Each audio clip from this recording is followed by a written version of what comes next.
Hi, and welcome to Prepping Essentials. Well, it's Friday, 13th of March, and I'm on my way home from work. As usual on a Friday night, I call in at the local supermarket just to grab my grocery shopping for the week ahead. And I thought I'd share something with you on this particular shop.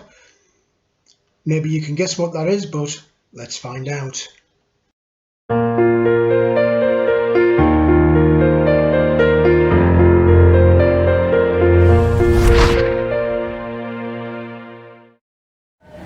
So, 4:30 on Friday at Tesco's. Tissues and toilet roll completely empty.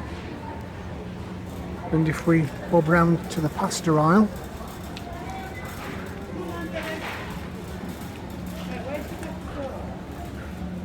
completely empty as well. The panic's clearly setting in. Same story with the bleach.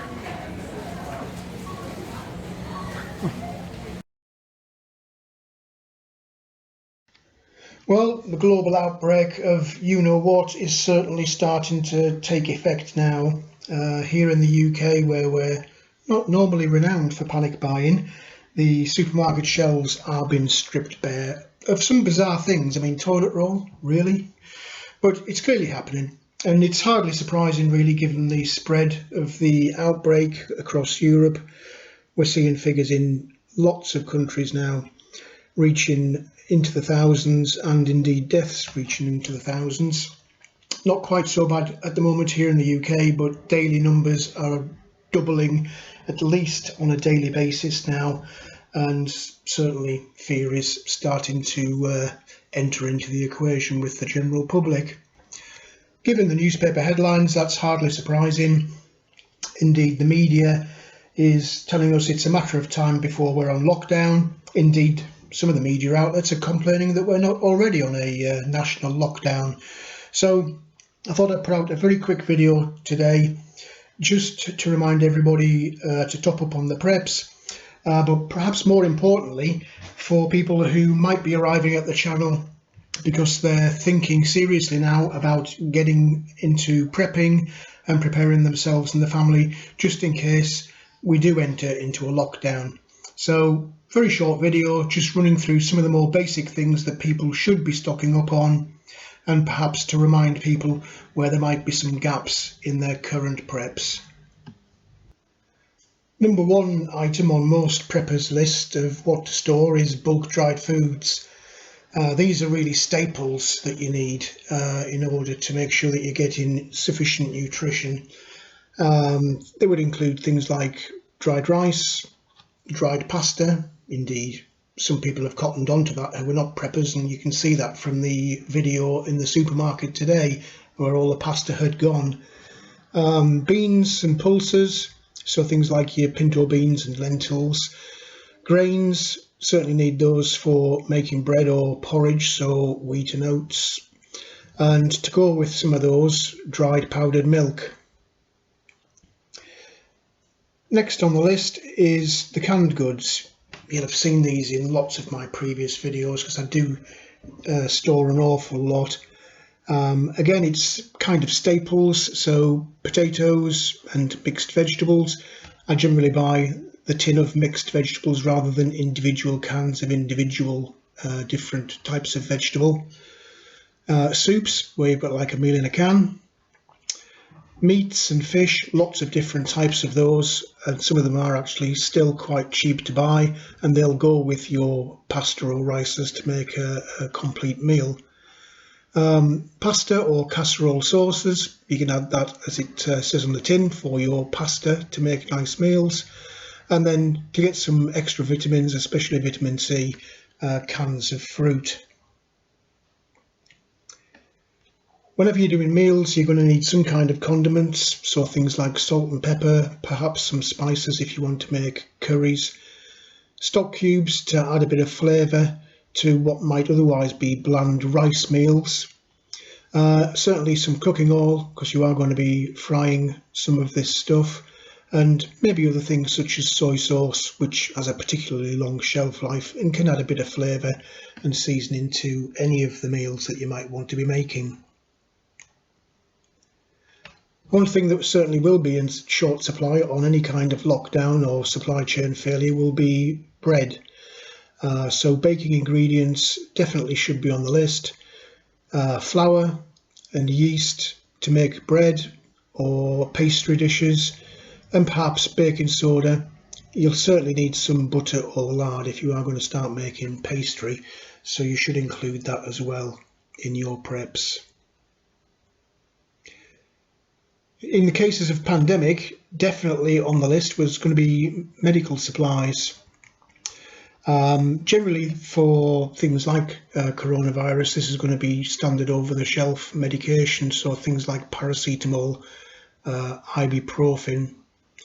One of the big symptoms of coronavirus is coughs, so something to ease that, such as cough linctus or lozenges.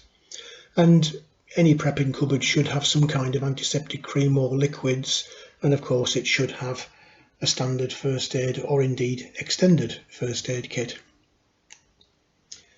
Hygiene will be key in pandemic or indeed in any major grid down situation, so make sure that you're stocked up with at least the basics such as soaps or body washes.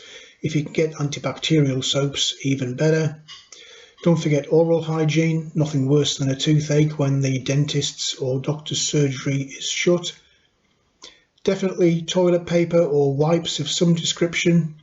At some point you will run out, so get yourself used to the idea of cleaning by hand with soap and water. Maintaining hygiene around the home, so you're going to need cleaning products, and in the case of pandemics, masks and gloves will be on the list. Though do bear in mind and don't panic too much if you've missed the boat, because they are in really short supply now and you didn't get a mask. If you are self-isolating, then at least within your own four walls, the need for a mask reduces. Finally on the list, sanitation. You're going to need waste bags for all kinds of domestic and personal waste.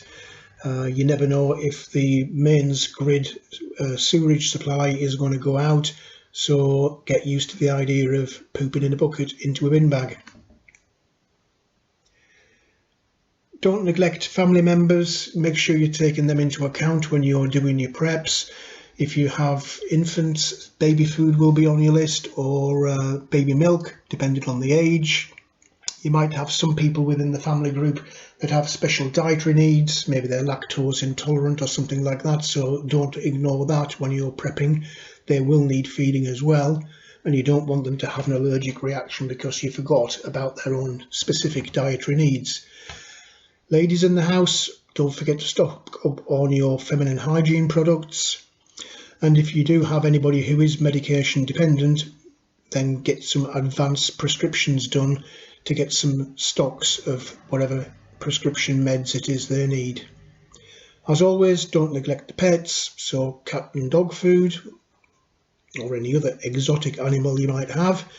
And something that is often overlooked, eyewear.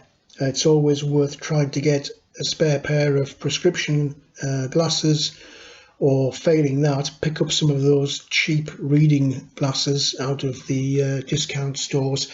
Anything is better than nothing. Finally on the list, some miscellaneous stuff. It's worth having cash on hand in case the ATMs go down, though do bear in mind that it won't take long for cash to become worthless, so you might want to stock some barter items. Don't neglect fuel, whether that's for vehicles or more importantly for backup generators or backup cooking equipment such as gas bottles for gas stoves. Every prepper should have batteries and candles in their stores. You're going to need to resupply your flashlights, or in the absence of flashlights, you're going to need candles for illumination. And finally, if we get to the real bad stuff and we're talking about civil disorder, make sure you consider what you're going to do to make your home secure, whether that's reinforcing doors and windows or whether that's having some personal protection method within the home. But we don't really want to get into talking about firearms in depth on this video, otherwise we're going to get flagged by YouTube. Well, that's it for this video. I hope you found something in there that was of use to you. If you did like the video, please do click on the like button. Also feel free to hit the subscribe button if you haven't already done so. As always, welcome any comments, questions or suggestions you might have. I've tried to make that video main bullet point style rather than listing every single thing you could possibly need, but do feel free to leave lots of other suggestions for stuff that you feel is important in the comments section below. But for now, thanks for watching, and I look forward to seeing you in the next video.